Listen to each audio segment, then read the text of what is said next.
Hello friends, कैसे हैं आप सभी। आशा करता हूँ आप सभी बहुत अच्छे होंगे। आज की वीडियो में हम एक जो हमारा यहाँ पर 45 वोल्ट एम्पलीफायर पावर सप्लाई होती है, इसी के सर्किट डायग्राम को हम यहाँ पर समझने वाले हैं कि आखिर ये ब्रिज रेक्टिफायर क्या होता है, ये कैसे काम करता है, इसे क्यों लगाया जाता है पावर सप्लाई में।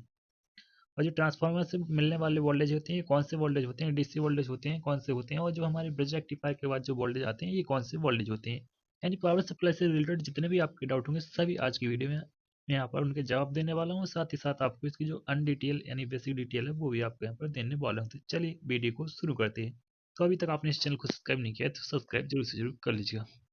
तो देखिए यहाँ पर ये जो आप यहाँ पर देख पा रहे हैं ये हमारे यहाँ पर ट्रांसफार्मर है, इसे ट्रांसफार्मर बोलते हैं।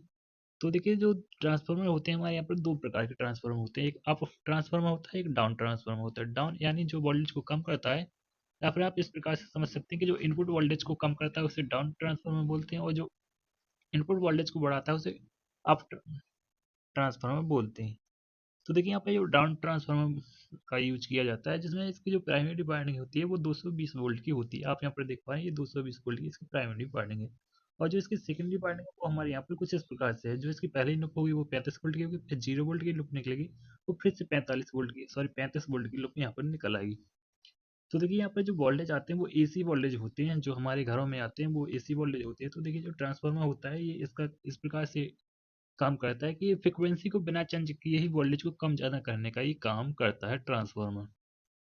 और जैसा कि आप जानते हैं ट्रांसफार्मर डीसी पर वर्क नहीं करता, ट्रांसफार्मर केवल एसी पर ही वर्क करता है, ओनली एसी पर। तो देखिए जो हमारे यहाँ पर 220 वोल्ट है ये भी एसी है, और जो ट्रांसफार्मर से निकलते हैं ये भी हमारे यहाँ पर एसी वोल्ट है। यानी जो 35 वोल्ट आपको नजर आ रहे हैं वो भी यहाँ पर एसी वोल्ट हैं। तो देखिए जब तक हम इसमें ब्रिज रेक्टिफायर नहीं लगाएंगे तब तक कि डीसी में कन्वर्ट नहीं होंगे। तो ब्रिज रेक्टिफायर में आपको यहाँ पे 4 पॉइंट देखने को मिल जाते हैं, 2 एसी के होते हैं और 2 हमारे यहाँ पर प्लस माइनस होते हैं। तो जो ट्रांसफार्मर से वायर निकलते हैं वो एसी वाले दोनों पॉइंटों पर चले जाते हैं। और इसके बाद जो हमारे यहाँ पर जो 0 वोल्ट का होता है, यानी जो बीच वाला कॉमन पॉइंट होता है, वो हमारे यहाँ पर जीएनडी के साथ कनेक्ट हो जाता है। आप यहाँ पर देख पा रहे होंगे ये हमारे यहाँ पर जीएनडी के साथ कनेक्ट है। और जो हमारे यहाँ पर 35 वोल्ट के लाइन है ये हमारे यहाँ पर एसी वाले पॉइंटों के साथ कनेक्ट है। आप यहाँ पर देख पा रहे होंगे। तो देखिए जो भी यहाँ पर जो हमारे यहाँ पर साइन वेव सिग्नल होता है इस प्रकार का, साइन वेव हमारा जो सिग्नल होता है इस प्रकार का, इसे ये डीसी में कन्वर्ट कर देता है, यानी इस प्रकार का ये वोल्टेज को कन्वर्ट कर देता है। तो ये डीसी है और ये एसी है। तो देखिए ये जो हमारे यहाँ पर ब्रिज रेक्टिफायर ये पूरी तरीके से डीसी यानी जो एसी वोल्टेज है ये डीसी में कन्वर्ट नहीं करता है, इसमें थोड़ी फ्लक्चुएशन बनी रहती है। तो इस फ्लक्चुएशन को कम करने के लिए या फिर खत्म करने के लिए हम यहाँ पर यूज करते हैं कैपेसिटर का। तो जैसे कि आप जानते हैं कैपेसिटर हमारे यहाँ पर चार्जिंग स्टोर का काम करता है। तो क्या होता है कि ये कैपेसिटर हमारे यहाँ पर चार्जिंग को स्टोर कर लेते हैं, जिससे कि फ्लक्चुएशन हमारे यहाँ पर खत्म हो जाती है। जिस पॉइंट पर फ्लक्चुएशन आती है वहाँ पर कैपेसिटर जो चार्ज वोल्टेज की है उसे ये दे देता है, जिससे कि हमारे यहाँ पर वोल्टेज काफ़ी स्मूथ हो जाते हैं। और जो यदि हम यहाँ पर कैपेसिटर नहीं लगाते तो वोल्टेज कुछ इस प्रकार के आपको देखने को मिलेंगे। लेकिन यदि कैपेसिटर लगा देते तो वोल्टेज काफ़ी स्मूथ देखने को मिल जाते हैं। तो इसीलिए हम यहाँ पर कैपेसिटर का यूज करते हैं।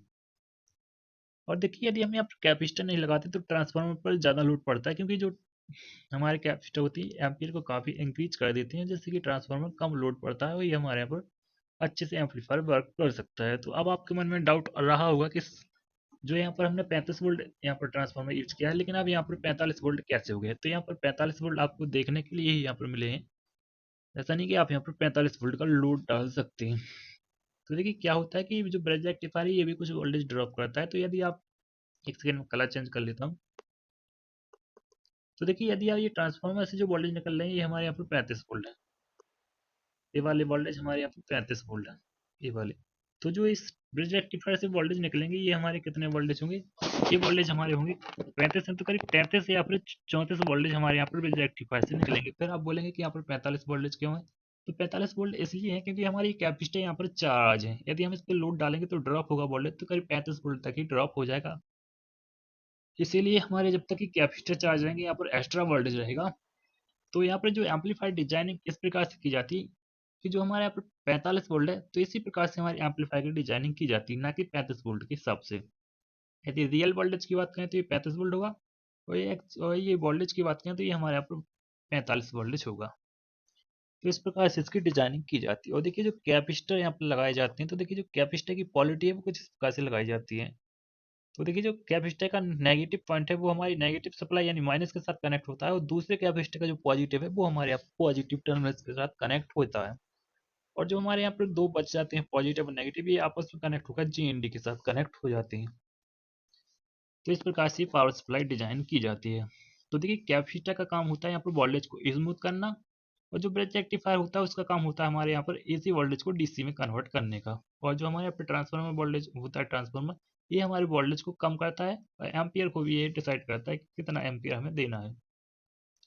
तो इस प्रकार से मैंने यहाँ पर आपको तीनों कंपोनेंटों के वर्क को बता दिया है। इसका काम होता है वोल्टेज को कम करना और एम्पियर को डिसाइड करना, और इसका भी काम होता है एसी एसी वोल्टेज को डीसी में कन्वर्ट करना, और इनका काम होता है वोल्टेज को स्मूथ करना। तो इस प्रकार से हमारे यहाँ पर पावर सप्लाई डिजाइन की जाती है। तो आशा करता हूँ आपको वीडियो पसंद आया होगा, तो इस वीडियो को लाइक दें, चैनल को सब्सक्राइब जरूर कर लीजिएगा।